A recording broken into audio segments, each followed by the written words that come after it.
नमस्कार मित्रांनो, तुमची जर गाडी सीएनजी वर चालत असेल तर लक्षात घ्या मित्रांनो, सीएनजी वाल्यासाठी खूप महत्त्वाचा व्हिडिओ आहे। तुम्ही ज्यावेळेस कंटिन्युअस तुमची जर गाडी 300-400 किलोमीटर चालत असेल त्यावेळेस लक्षात घ्या मित्रांनो, फक्त सीएनजी वरती चालवू नका। मी असं रिझन का सांगतोय मित्रांनो, त्याचं कारण पण सांगतो तुम्हाला।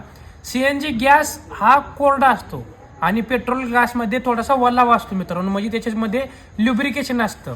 ज्यावेळेस तुम्ही कंटिन्युअस एका दिवसामध्ये सीएनजी वरती जर 300 किलोमीटर चालत असाल, जर कंटिन्यू याच्यावरती पिस्टन वरती जर सीएनजी गॅस येत असेल तर मित्रांनो, ही संपूर्ण सीएनजी गॅस आल्यामुळं पिस्टन आहे ती कोरडा पडला जातो मित्रांनो।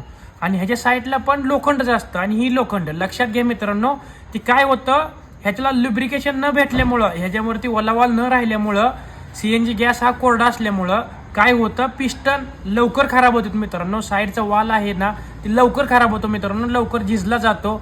त्यामुळे लक्षात घ्या मित्रांनो, तुम्ही जर लॉंग रूट जात असाल, तुमची जर सीएनजी वरती गाडी असेल तर लक्षात घ्यायचं, तुम्ही कंटिन्युअस अधूनमधून 10-15 किलोमीटर ही पेट्रोलवरती नक्की चालवली पाहिजे।